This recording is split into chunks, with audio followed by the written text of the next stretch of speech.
पुस्तक राज विद्या से आज हम हमारा फोर्थ चैप्टर स्टार्ट करने जा रहे हैं।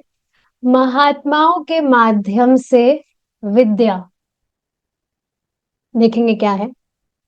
कृष्ण की अर्चना में सदैव संलग्न रहने वाले महात्मा जन सृष्टि के सभी पहलुओं में कृष्ण की उपस्थिति देखते हैं। Means seeing Krishna's hand. जो भी जो भी काम वे करते हैं और जो भी चीजें उनके जीवन में होती है उसमें वे भगवान की उपस्थिति देखते हैं। भगवान का हाथ देखना। जैसा कि कृष्ण स्वयं कहते हैं, ये महात्मा जन भगवत गीता के नवम अध्याय के गोपनीय ज्ञान से सुपरिचित होते हैं और वे कृष्ण को समस्त वस्तुओं के स्रोत के रूप में स्वीकार करते हैं। तो हमने हमारे लास्ट चैप्टर में ये चीज डिस्कस की थी कि जो 9th चैप्टर है भगवत गीता का, दैट इज मोस्ट कॉन्फिडेंशियल, जिसको सिर्फ जो भगवान का भक्त है वही समझ सकता है। और भगवान का भक्त होने का अर्थ क्या है? भगवान को परमेश्वर के रूप में स्वीकारा है जिसने, वह ही 9th चैप्टर को, भगवत गीता के 9th चैप्टर को समझ सकता है। और आप देखेंगे 9th चैप्टर में भगवान कृष्ण, मतलब ये वो चैप्टर है जिसमें भगवान बता रहे हैं अपने विषय में कि कैसे सब कुछ भगवान से ही आ रहा है, सभी जीव भगवान पर ही आश्रित है। भगवान सृष्टि करते हैं लेकिन फिर भी भौतिक जगत से निर्लिप्त रहते हैं, बिल्कुल डिटैच्ड। तो ये सारी जो चीजें हैं ये एक सामान्य साधारण व्यक्ति नहीं समझ सकता कि अरे ऐसा कैसे। वो समझ ही नहीं सकेगा ये चीज। ऐसा कैसे हो सकता है कि भगवान सृष्टि भी किए हैं और निर्लिप्त भी रहते हैं, बिना स्पर्श किए ही सृष्टि कर देते हैं सिर्फ इच्छा मात्र से। तो ये सारी जो चीजें हैं वो सिर्फ भगवान का भक्त ही समझ सकता है। अब यहाँ पर ये श्लोक आता है 9.13। Will try to recite it. महात्मानस्तु मां पार्था देवीं प्रकृतिमाश्रितः भजन्ते अनन्यमनसो ज्ञात्वा भूतादिमव्ययम्। महात्मानस्तु मां पार्थ देवीं प्रकृतिमाश्रितः भजन्ते अनन्यमनसो ज्ञात्वा भूतादिमव्ययम्। महात्मानस्तु मां पार्थ देवीं प्रकृतिम् आश्रितः भजन्ते अनन्यमनसो ज्ञात्वा भूतादिमव्ययम्। तो देखिए इसमें भगवान क्या बता रहे हैं कि जो देवी प्रकृति में आश्रित है वे क्या करते हैं। भगवान की जो देवी प्रकृति है, मतलब भगवान वर्णन करते हैं दो शक्तियों, दो प्रकृति के विषय में, एक दैवी और एक आसुरी। इस श्लोक में भगवान कृष्ण बता रहे हैं कि जो व्यक्ति भगवान की दैवी प्रकृति में आश्रित है वह क्या करते हैं। तो देखिए बहुत इंटरेस्टिंग है, वर्ड टू वर्ड समझने का ट्राई करेंगे। महात्मानस्तु, तू मतलब लेकिन, जब लास्ट वाला जो श्लोक है उससे कंटिन्यूएशन में, लेकिन महात्मानस्तु माम पार्थ, लेकिन जो महात्मा है, डियर पार्थ, हे पार्थ, मतलब भगवान अर्जुन को इंगित कर रहा है कि लेकिन जो महात्मा है और देवीं प्रकृतिम आश्रितः, जो मेरी देवी प्रकृति का आश्रय लेते हैं। देखिए जो सच में जो संस्कृत है वो अब धीरे धीरे इजी लग रही है ना। जैसे आज भी जो श्रीमद् भागवतम की सुबह वाली क्लास में जो संस्कृत के श्लोक श्रीधर स्वामी की जो प्रेयर्स है वो प्रभु जी समझा रहे थे तो कितना इजी लग रहा था। तो देखिए उसी तरह से महात्मानस्तु माम पार्थ, कि हे पार्थ, जो महात्मा है वह दैवी प्रकृति में आश्रितः, वह मेरी दैवी प्रकृति का आश्रय लेते हैं। भजन्ते अनन्य मनसो ज्ञात्वा भूतादिम अव्ययम, और वे अनन्य मन से मेरा भजन करते हैं, मतलब कि भगवान कृष्ण का भजन करते हैं। तो इसमें बहुत ही सुंदर बात क्या है, भगवान का भजन करते हैं अनन्य मन से, मतलब कृष्ण का होकर कृष्ण के लिए कृष्ण का भजन करना।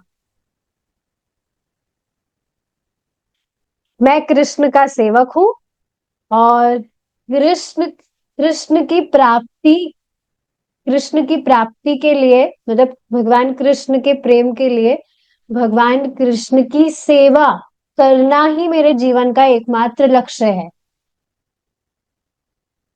और इसका साधन क्या है, भगवान कृष्ण की ही भक्ति करना, और उसको अनन्य भक्ति कहते हैं, कि कोई दूसरा उसमें कुछ मिक्सचर नहीं है, सिर्फ भगवान कृष्ण का होकर मैं भगवान कृष्ण के लिए भगवान का भजन कर रहा हूं। तो 3 पॉइंट बताए गए हैं, जल्दी से मुझे चैट में बताइए क्या बताए गए। एक बार मैं फिर से, मतलब देखिए, पहला पॉइंट हमने क्या डिस्कस किया, हम कौन है, जल्दी से क्विक, जैसी मतलब टाइपिंग अगर मिस्टेक भी हो जाए कोई दिक्कत नहीं है, पर आंसर आप जल्दी से क्विकली बताइए। पहला पॉइंट हमने डिस्कस किया, हम कौन है, हम भगवान के नित्य दास है, मैं कृष्ण का सेवक हूं। दूसरा पॉइंट हमने क्या डिस्कस किया, जीवन का लक्ष्य क्या है, जीवन का लक्ष्य इंद्रिय तृप्ति तो बिल्कुल भी नहीं है, ये तो समझ आता है। फिर है क्या जीवन का लक्ष्य, यस, कृष्ण प्रेम, भगवान कृष्ण के चरणों में रति, यस। तो ये साधना भक्ति से ही हम भगवान कृष्ण का प्रेम प्राप्त कर सकते हैं। ये बात देखिए बिल्कुल नोट कर लीजिएगा, बहुत इंपॉर्टेंट है। साधना भक्ति से ही हम जो प्रेम का स्तर है, जिसे प्रेमा भक्ति कहते हैं, उसकी प्राप्ति कर सकते हैं। हम्म। तो ये, और इस वजह से, मतलब ये आप समझ रहे हैं ना, हमने 9 स्टेप्स डिस्कस किए थे, तो उसमें बाद में जाकर आता है साधना भक्ति, और फिर लास्ट में आता है प्रेमा भक्ति। इसलिए हमें गंभीरता से जप करना बहुत जरूरी है, गंभीरता से जप करना, साधना करना, ये बहुत ही, मतलब इम्पोर्टेंट है, क्योंकि प्रेमा भक्ति कोई सस्ती वस्तु नहीं है जो ढीली ढाली भक्ति से हमें प्राप्त हो जाए। इस वजह से गंभीरता से हमें हमारी साधना करने की जरूरत है। ये बात समझे, भगवान कृष्ण का प्रेम प्राप्त करना इज नॉट चीप, कोई सस्ती वस्तु नहीं है जो हम बस, एक व्यक्ति बता रहे थे कि पता नहीं उनका उन भक्त से कुछ होगा, कुछ झगड़ा वगैरह, तो he was telling me his faults.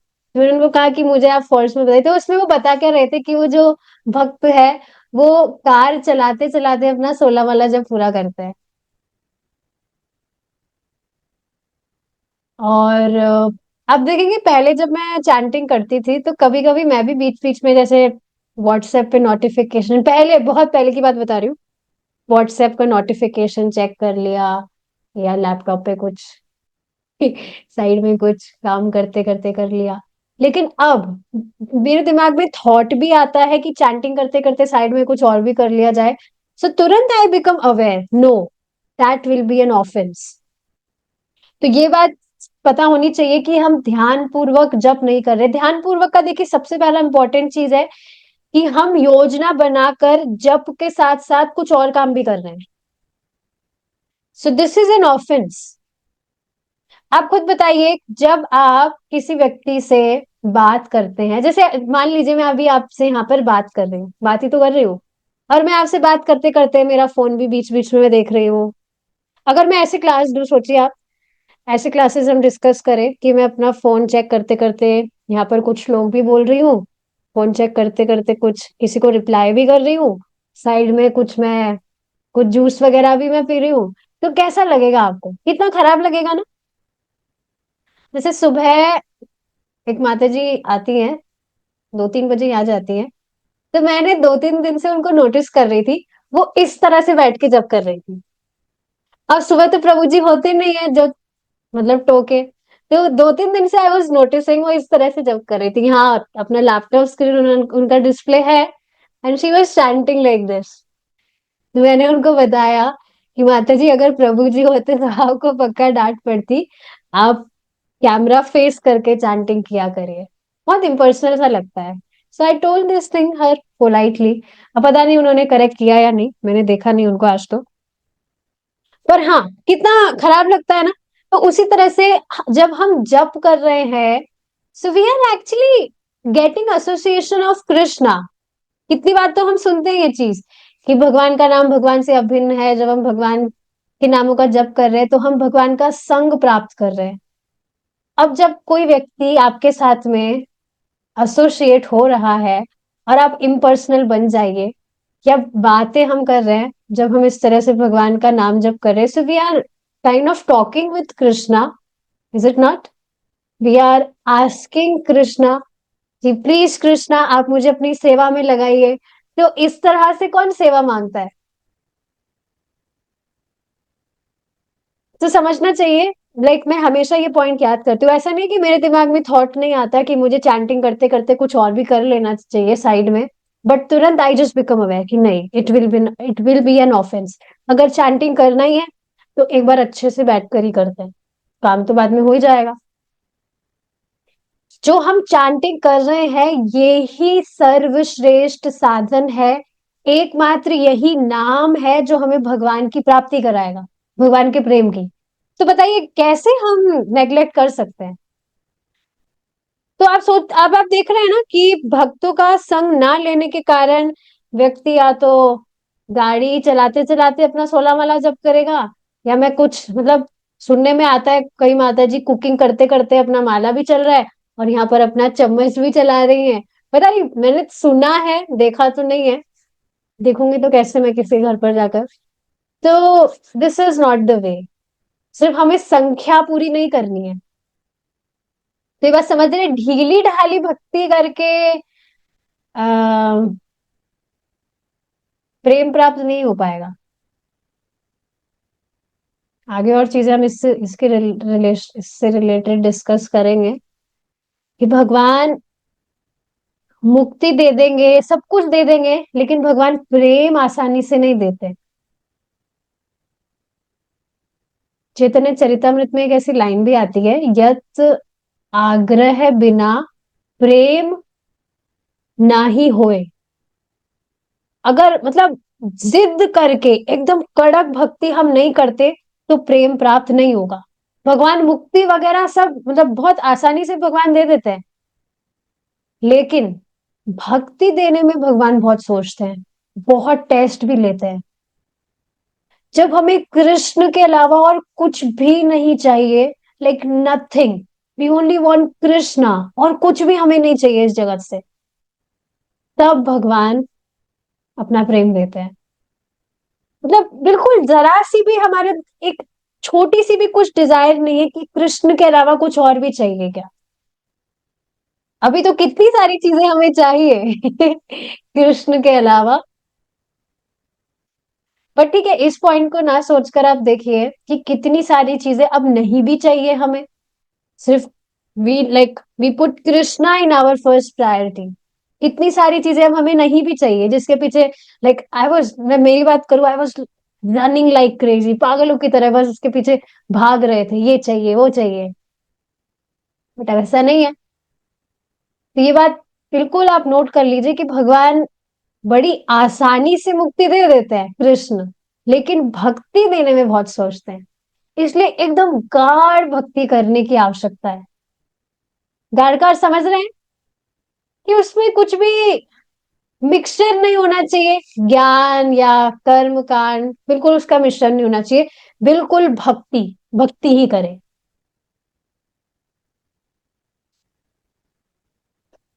तो ये सारी चीजें हैं। और किसके लिए हम भक्ति करें? ठीक है, ये आपने तीन बातें तो बता दी है। पर हाँ, अमोदनी माता जी आप बताइए, किस लिए भक्ति करनी है हमें? किस लिए भक्ति करें? क्यों करनी है भक्ति, मतलब अमोदनी माता जी के अलावा और कोई भी बताना चाहते हैं, so they can. Simple, yes. Krishna प्रेम प्राप्त, वेरी नाइस। भगवान कृष्ण का प्रेम प्राप्त करने के लिए। ओके, ठीक है, मतलब आप है क्लास में। Okay, nice. तो ठीक है, आगे देखिए। भजन्ते अनन्य मनसो ज्ञात्वा भूतादिम अव्ययम। अब भजन्ते मतलब अभी तो हमने समझ ही लिया, लेकिन अब इसका आप अर्थ समझ पा रहे हैं बिल्कुल स्पष्ट? भजन्ते अनन्य मनसो, अब उसका मन कहीं और नहीं है, और कहीं नहीं जाएगा कृष्ण के अलावा। ये देखिए बहुत ही डीप बात है, हम सुनते तो काफी बार है, लेकिन ये बहुत जल्दी क्लिक होना इतना आसान नहीं है कि कृष्ण के अलावा और कहीं मन नहीं जाए। ज्ञातवा भूतादि, भूतादिम अव्ययम, ये समझते हुए कि जो कुछ भी है वह इस जगत में वह भगवान से आया है, यह जानते हुए जो व्यक्ति है, जो भगवान की देवी प्रकृति में आश्रित है, वह भगवान का भजन अनन्य मन से करता है। ठीक है। हे प्रथापुत्र, जो मोहग्रस्त नहीं है, ऐसे महात्मा देवी प्रकृति के संरक्षण में रहते हैं। और मोहग्रस्त, मोह कैसे नष्ट हुआ, मोहग्रस्त कैसे नहीं है? भक्तों के संग में, आइसक्रीम खाकर, इज इट नॉट? या पोहा खाकर। वैसे हाँ, पोहा प्रसाद खाकर भी थोड़ा थोड़ा मोह नष्ट हो ही जाएगा व्यक्ति का, क्योंकि आप देखेंगे जो भक्त है वो जिस भक्ति भावना से भगवान के लिए बनाकर, भगवान को अर्पण करके हमें परोसते हैं, तो उनका जो गुण है, भगवत प्रेम है, वो हम में भी आएगा। जो भी सर्विंग कर रहा है, जो भी भक्त बना रहा है, उसका गुण आप में भी आता है। अब देखिए, ये सारी बातें हम सुनते तो काफी बार है, पर आप यकीन नहीं करेंगे, एक व्यक्ति मुझसे लड़ लिए इस बात पर। मतलब भक्ति उनको कहिए, 7-8 साल से भक्ति कर रहे हैं, कह रहे थे। और ही काइंड ऑफ लाइक, मतलब उन्होंने मतलब he was trying to convince me कि नहीं, पर ठीक है, मैं वो पॉइंट नहीं रखना चाहती हूँ। पर आप ये बात समझ रहे हैं कि जो भी खाना जो भी हम जिस भी हाथ से जो भी खाना बना रहा है, उसकी चेतना उसमें प्रवेश करती है, और जो हमें परोस रहा है उसका भी बहुत प्रभाव पड़ता है। जैसे आप देखिए ना, जो अजामिल है वह उस वैश्या के हाथ का बना खा रहा था, तो उसकी चेतना कितनी दूषित होती जा रही थी। और उसी तरफ आप देखिए, बिल्कुल इसके विपरीत कोई बहुत घोर पापी व्यक्ति भी है, लेकिन अगर वह किसी भक्त के हाथ का प्रसाद पा रहा है, तो कितना मतलब, देखा ही गया है, काफी जो व्यक्ति हैं, काफी जो लोग हैं, वो सिर्फ भगवान का प्रसाद पा पाकर भक्त हो गए। काफी भक्त अपने मतलब बताते हैं इस तरह से केसेस, कि सिर्फ भगवान का प्रसाद पा पाकर वो भक्त हो गए, 16 माला का जप उन्होंने स्टार्ट कर दिया, टेम्पल ज्वाइन कर लिया। लेकिन देखिए, जो मेन चीज है वो क्या है, मुख्य बात, कि भगवान के भक्तों के संग में आकर सुनना। प्रभु जी बता रहे थे कि डिवोटी किचन में जिन व्यक्ति की सेवा थी कुकिंग की, मतलब आज से पता नहीं कितने साल पहले की बात है वो।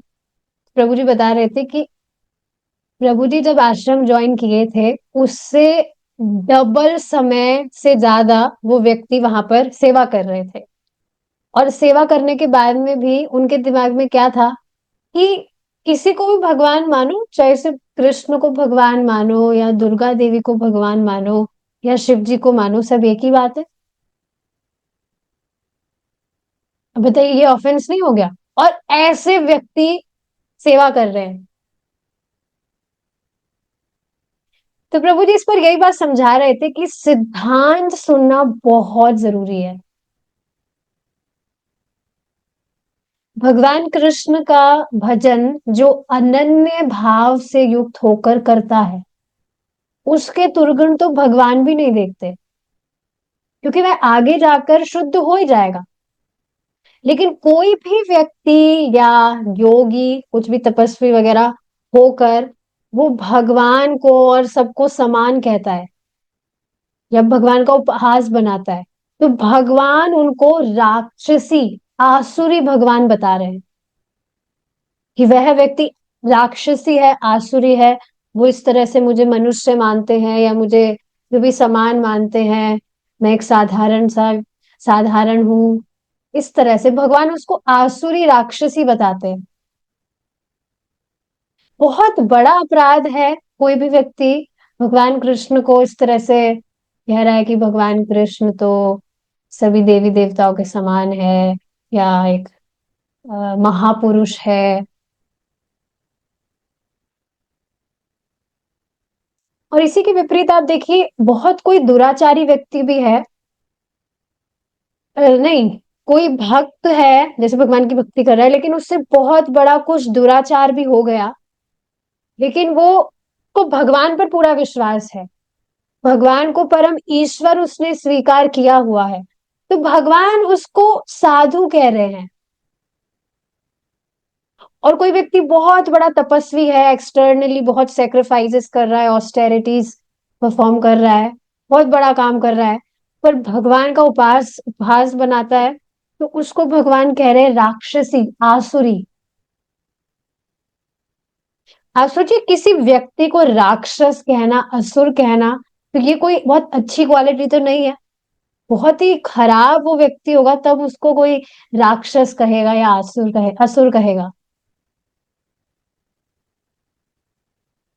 और इसको इतना इजी मत समझिए आप अगर प्रीचिंग करेंगे तब आपको मालूम चलेगा कि लोगों की कैसी मिक्स, उन्होंने कैसे सबको मिक्स किया हुआ है। भाई एक व्यक्ति है जो ठीक है, मासूमियत में उसको पता ही नहीं है, इसलिए वो सबको समान मान रहा है। जैसे कि मतलब मैं थी, मुझे तो पता ही नहीं था, मुझे जब बताया गया तो मैंने स्वीकार कर लिया था, और आप सब भी है ही, पता ही नहीं था शुरू से क्योंकि किसी ने बताया ही नहीं। लेकिन बताने के बाद में भी वह उसको स्वीकार ना करे, और आप यकीन नहीं करेंगे, जो कॉन्ग्रेगेशनल डिवोटीज है वह भी डाउट में रहते हैं कि हाँ, कृष्ण ही भगवान है या और कोई भी है। They are also confused. और इसका प्रमाण क्या है? तभी कृष्ण के अलावा इन्हीं और का भजन करते हुए भी वे पाए जाते हैं। अब भक्तों की तो यहाँ बात ही नहीं हो रही है। जो 16 माला का ठीक है जप कर रहे हैं, बताया गया है, और बाकी सारी जो भी चीजें दे आर फॉलोइंग, पर अनन्य मन से भगवान कृष्ण का भजन करने का अर्थ क्या हुआ कि भगवान कृष्ण के अलावा उनकी मति अब कहीं नहीं डोल रही है। They are completely dependent on the mercy of Krishna. समझ गए कि भगवान ही सब कुछ है, भगवान ही सुप्रीम है, उन्हीं से सब कुछ आ रहा है, तो भाई भाई कहीं और जाने की जरूरत क्या है हमें? So it's not that easy.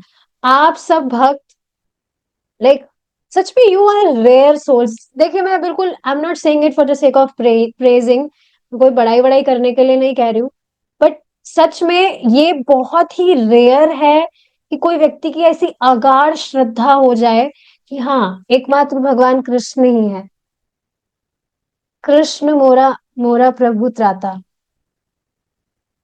बहुत रेयर है ये चीज कि इस तरह से, और ये भगवान की बहुत असीम कृपा है कि भगवान इस तरह से बुद्धि दे रहे हैं उनको, इस हम उनको इस तरह से समझ पा रहे हैं। ईश्वरः परमा कृष्ण, कृष्णस्तु भगवान स्वयं, हम समझ पा रहे हैं ये चीज। It's not ordinary.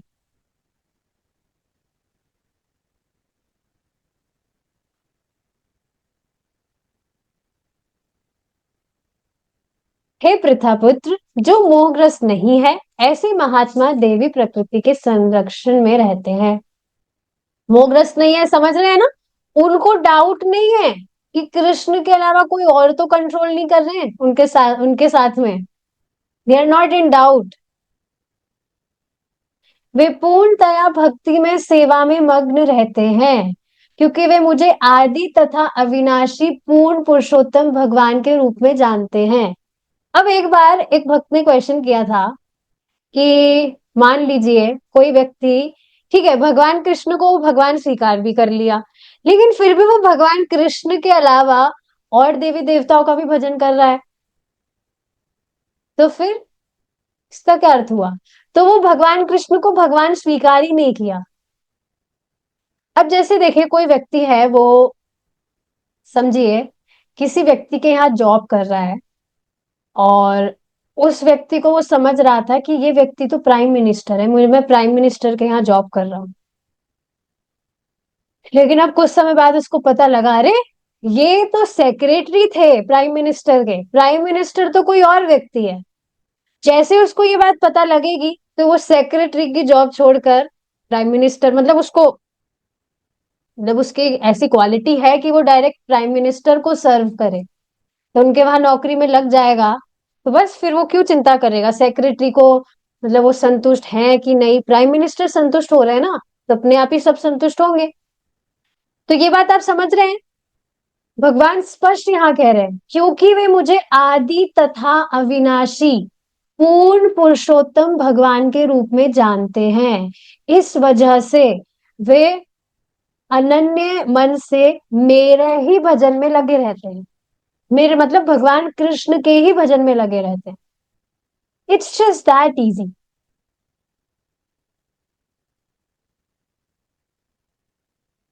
भगवत गीता 9.13।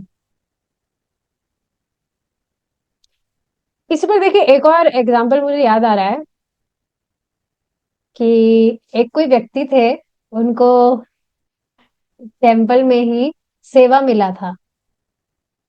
तो आप देखेंगे तुलसी महारानी की जो प्रेयर होती है, वृंदाय तुलसी देव्याय प्रियाय केशवस्य च विष्णु भक्ति प्रदे देवी सत्यवते नमो नमः।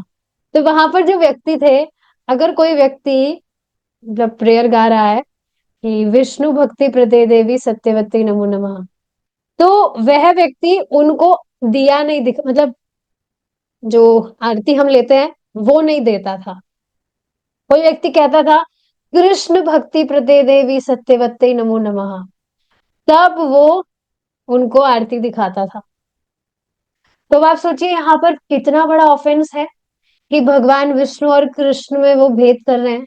देवी देवताओं की तो ठीक है, छोड़िए, लोग इसमें भी भेदभाव करने लगते हैं कि नहीं, भगवान कृष्ण भगवान कृष्ण ऐसे हैं, भगवान विष्णु ऐसे हैं। कई लोग इस पर भी विवाद करते पाते हैं कि आ, जैसे हम जानते हैं कि भगवान कृष्ण से ही बाकी जो इनकारनेशन है, भगवान कृष्ण अपने आप को एक्सपेंड करते हैं। लेकिन कुछ लोगों को कंफ्यूजन रहता है, भक्तों की बात की जा रही है, कि नहीं, भगवान विष्णु से एक्सपेंशन होता है। तो वो जो चार्ट है वो शायद वो पढ़े नहीं होंगे। तो इस तरह से कंफ्यूजन रहता है।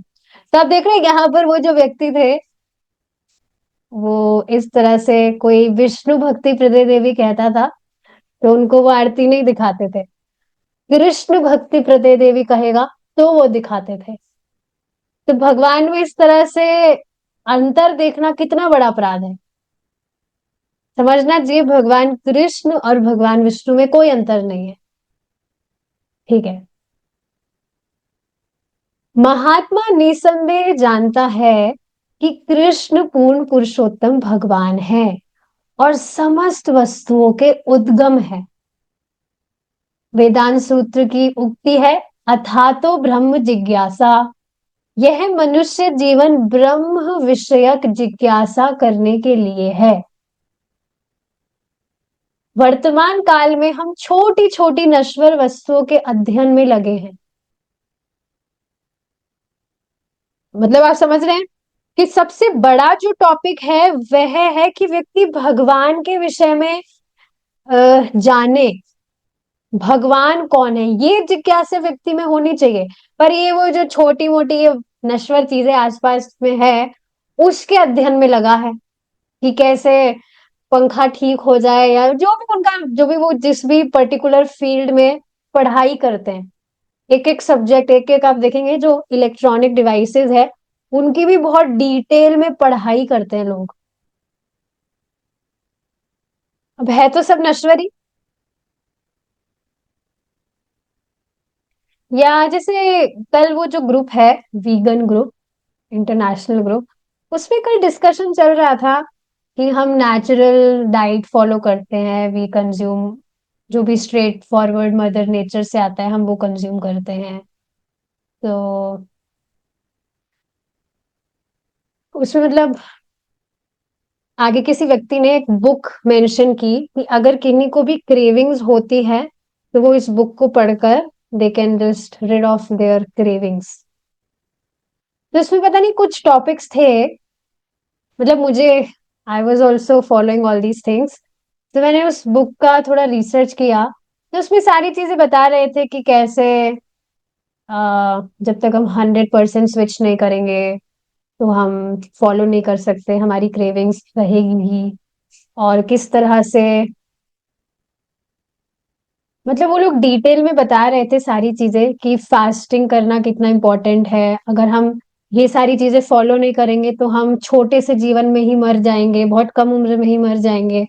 तो ये सारे थॉट्स मेरे दिमाग में आ रहे थे कि ठीक है, लोग हेल्दी लाइफस्टाइल फॉलो कर रहे हैं, हेल्थ को प्रायोरिटी दे रहे हैं, अच्छी बात है, पर फॉर व्हाट पर्पस।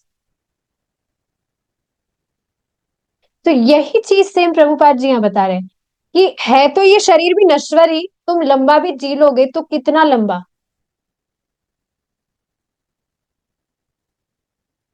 और हेल्दी लाइफस्टाइल फॉलो भी कर रहे हो तो जरूरी है क्या कि व्यक्ति बीमार पड़ के ही अ, मरता है, किसी एक्सीडेंट में मर जाए, बहुत हेल्दी लाइफस्टाइल भी फॉलो कर रहा है लेकिन पता चले कि कल कल ही पता चला कार के नीचे आ गया। कुछ भी इस भौतिक जगत में कुछ भी हो सकता है। आप देखेंगे कैसे कैसे, मतलब अभी तो कुछ भी मुझे आइडिया नहीं है इन चीजों में, पर पहले काफी सारे इंसिडेंट्स सुनती थी मैं कि कोई व्यक्ति है, उसका कुछ नहीं, एक सीढ़ी से उसका पैर फिसला, उसमें ही वो देह त्याग दिया उसने। या कोई व्यक्ति बाथरूम साफ करते करते फिसल गया तो उसमें बेचारा मर गया वो। तो आप देखेंगे मृत्यु व्यक्ति को कैसे भी आ सकती है, सिर्फ हेल्दी लाइफस्टाइल, मतलब मैं ऐसे नहीं कह रही हेल्दी लाइफस्टाइल फॉलो नहीं करना चाहिए, बट व्यक्ति को अवेयर होना चाहिए कि ये मनुष्य जीवन मिला है, so it is for what purpose. मनुष्य जीवन ब्रह्म विषयक जिज्ञासा करने के लिए, ये है मेन टॉपिक, सबसे मेन टॉपिक। लेकिन हम एट प्रेजेंट छोटी छोटी नश्वर वस्तुओं के अध्ययन में है। अध्ययन वास्तव में हमें ब्रह्म का करना चाहिए, भगवान के विषय में करना चाहिए, हमारा उनसे संबंध क्या है, हम यहाँ क्यों हैं, क्यों फंसे हम, इन सारी चीजों पर अध्ययन करना चाहिए। पर लोग इन चीजों में फंसे हैं। ब्रह्म का अर्थ है महानतम, किंतु हम महानतम पर लक्ष्य केंद्रित ना करके आहार, निद्रा, सुरक्षा तथा मैथुन जैसी पार्श्विक समस्याओं का हल ढूंढने के प्रयास में उलझे हुए हैं।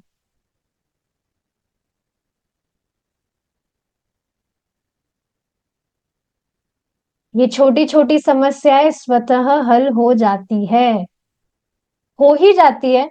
अब देखिए, कोई भी व्यक्ति किसी भी लेवल पे क्यों ना हो, लेवल मतलब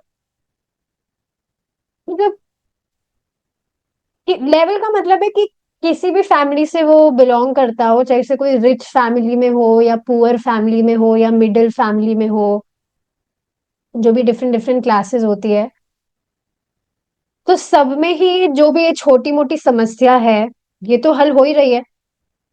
जैसे मैं सोच रही थी, हमारी कॉलोनी में धीरे धीरे करके सबकी शादियां हो रही है, जो भी मतलब मेरे मेरे साथ के थे, मेरे से बड़े थे, मेरे से छोटे थे, सबकी शादियां हो ही जा रही है। सबके कभी किसका कार्ड आता है, आई डोंट गो, मतलब कार्ड तो आता ही है, कॉलोनी में रहते हैं। तो बस मैं सोच रही थी कि आप देखिए ना, कि ये सारी जो चीजें हैं ये कितनी कॉमन है, और ये एकदम भेड़चाल नहीं है।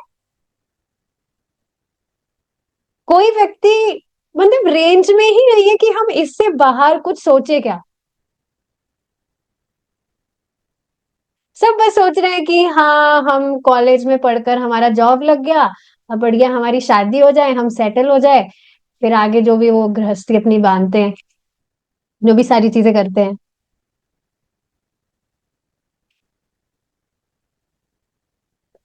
तो ये जो सारी चीजें हैं, ये तो स्वतः ही हो जाती है।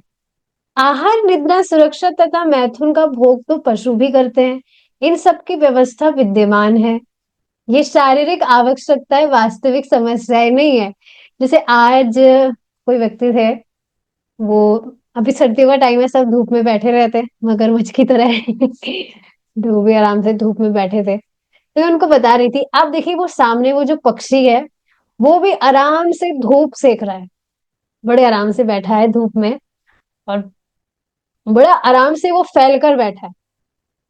और बाद में अब उसके खाने का टाइम होगा, वो भी आराम से खाना खा लेगा, और फिर सोने का टाइम होगा तो वो भी सो जाएगा। और जबकि उसको तो मेहनत करने की भी जरूरत नहीं है। हमें तो फिर भी खाना बनाने के लिए सोचना होगा कि क्या हम सामग्री लाए, फिर हमें रसोई में जाकर सारा एडजस्टमेंट करना होगा, फिर पकाना होगा। लेकिन उसको तो वो भी करने की जरूरत नहीं है, उसको तो अपना पका, मतलब नॉट पका पका, बट मिल ही जाता है, जो भी उसका वो खाता है पक्षी, पानी भी मिल जाता है। इनफैक्ट पास में ही वो रखा था, वो जो बोल्स होते हैं जिसमें चिड़ियाओं का खाना रखते हैं, पानी रखते हैं। तो मैं उनको यही सारी चीजें बता रही थी, और उनको सारी चीजें पता है, बट फिर भी वो बस इग्नोर कर रहे थे कि हाँ हाँ, ठीक है, और फिर वो चले गए। तो आप देख रहे हैं ना, पशुओं को तो इन चीजों के लिए मेहनत भी नहीं करनी होती है, कितना आसानी से उनको ये सारी चीजें मिल जाती है। तो इन सब की व्यवस्था विद्यमान है। ये शारीरिक आवश्यकताएं वास्तविक समस्याएं नहीं है, किंतु हमने ही इन्हें समस्याएं बना रखा है। इनको अलग अलग तरीके से करने के में लगा हुआ है बस व्यक्ति।